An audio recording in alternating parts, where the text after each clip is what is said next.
Irmão, somente me acompanhe em nome de Jesus.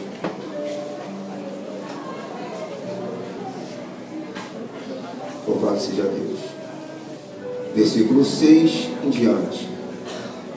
Estava ali a fonte de Jacó. Jesus, pois cansado do caminho, assentou-se assim junto da fonte.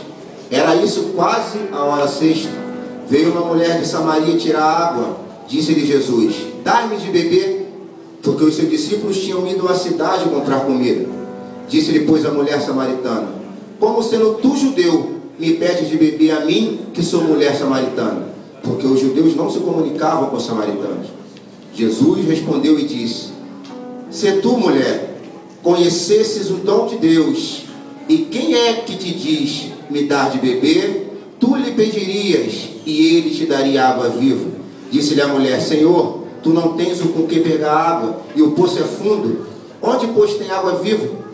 És tu maior do que Jacó, nosso pai, que nos deu de beber, nos deu o seu poço, bebendo ele próprio, os seus filhos e seu gado? Jesus respondeu e disse: qualquer que beber desta água tornará a ter sede, mas aquele que beber da água que eu lhe der nunca terá sede, porque a água que eu lhe der se fará nele uma fonte de água que jorra a vida eterna. Louvado seja o nome do Senhor. A Bíblia nos relata, amados, que Jesus, em meio ao ministério público com seus discípulos, ele se encontrava na Judéia, e aprova o Senhor que fosse necessário ir a Galiléia, porque quando ele estava na Judéia, os fariseus se levantavam com uma fúria, querendo trazer dissensão entre os discípulos dele com os discípulos de João, falando porque os discípulos batizavam e os dele não. E ali Jesus, ele compreendeu que os fariseus queriam trazer uma confusão. Ele: vamos sair daqui. Mas só que Jesus faz algo que não era comum em meio aos judeus. Jesus, ele passa por Samaria.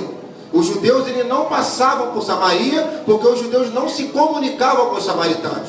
Jesus agora chega a um poço da herdade de Jacó, e diz a palavra do Senhor que Jesus, ele dá uma ordem a seus discípulos para que eles fossem à cidade comprar comida.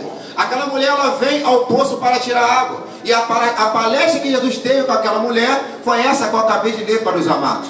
Aquela mulher, ela se espantou porque Jesus, ele puxou assunto com aquela mulher. Amados, os judeus não se comunicavam com os samaritanos. Por quê? Para que os irmãos entendam, a palavra do Senhor nos relata que Israel foi dividido em duas tribos, foi a divisão do reino. Ou seja, o reino do norte eram 10 tribos, e o reino do sul eram 2 tribos, que era Judá e Benjamim.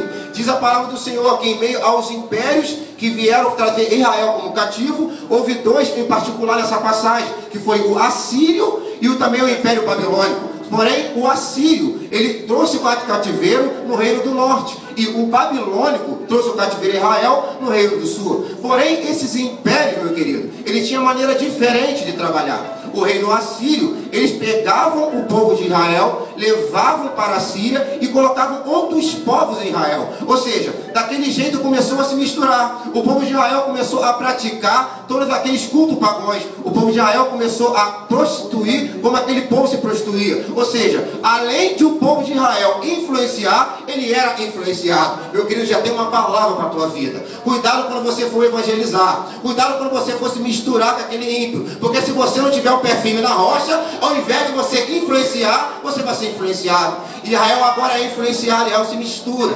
E o povo de Nabucodonosor é diferente. Nabucodonosor tira todo Israel e leva para a Babilônia. Ou seja, a terra fica vazia. Quando acaba o império assírio, ou o cativeiro assírio, o povo volta, mas volta misturado, volta sem identidade. Ou seja, identidade, meu querido, é um dos atributos que Deus mais cobra da minha e na tua vida. Quando nós estamos passando na rua, a minha identidade não é meu terno e não é Bíblia embaixo do braço. A tua identidade não é o saião até o pé. A minha identidade é a tua identidade, meu querido. É o coração limpo, é o coração voltado para as coisas do Senhor. Você passa a estar orando, você está ligado. Meu querido, não adianta andar de terno, não adianta andar de saião se o teu interior, amado, não condiz com aquilo que você mostra assim.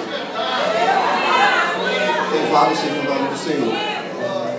Mas com o Império Babilônico foi diferente, o povo voltou, amado, sem se misturar.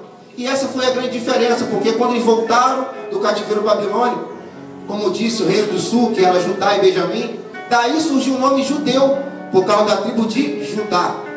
Então os judeus, eles tinham grande conflito com os samaritanos, porque achavam que era um povo misturado, era um povo mestiço. chamava até de gentios, porque tinham se contaminado misturando com povos pagãos.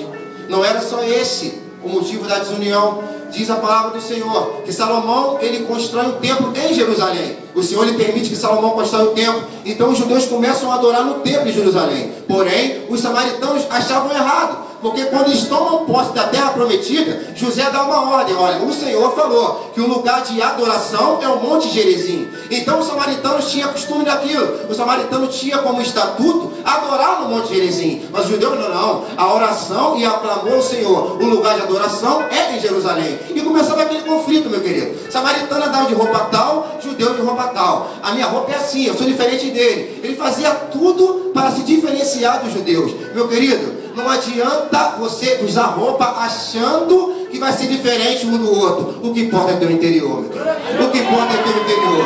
Deus não olha como o homem olha. Eu posso olhar a tua roupa, eu só posso olhar a cor do teu cabelo, a cor dos teus olhos, mas Deus te olha por dentro. Deus te olha por dentro. Deus te olha por dentro. Louvado seja Deus. E agora os samaritanos, os discípulos não entendem. Eles vão comprar comida e Jesus está ali. Jesus foi de propósito, porque ele sabia que aquela mulher ia ali. E a palavra do Senhor que ela diz que era quase a hora sexta. Eu comecei a estudar e ver em meus horários nossos, com esse horário que a Bíblia relata, eu pude ver que era o horário que o sol estava mais quente, era o horário de mais calor. E ninguém, ou quase ninguém, ia no poço esse horário, mas aquela mulher ia. Eu começo a meditar, mas eu começo a entender como aquela mulher vivia. Diz a palavra do Senhor que quando Jesus manda chamar o marido, ela fala que não tens dos bens que tu falaste, porque você já teve 5. E o que você tem agora não é teu. Aquela mulher andava com um jugo pesado nas costas do pecado. Aquela mulher andava envergonhada onde quer que ela passava. Aquela mulher, mas eu creio que quando ela passava, as pessoas já menosprezavam. Vai ela, vai a pecadora, vai ela, que ela não tem mais jeito não. E aquela mulher andava envergonhada de modo que ela nem ia pegar água junto com os outros. Ela escolhia o horário que não tinha ninguém para poder ir lá, porque ela andava envergonhada, de cabeça baixa. Eu começo a entender, amados, que Jesus tinha um propósito de chegar naquele lugar. Meu querido, chega de vergonha, chega de abaixar a cabeça, chega de andar cabisbaixo. O rei está falando contigo hoje. É semana de restituição.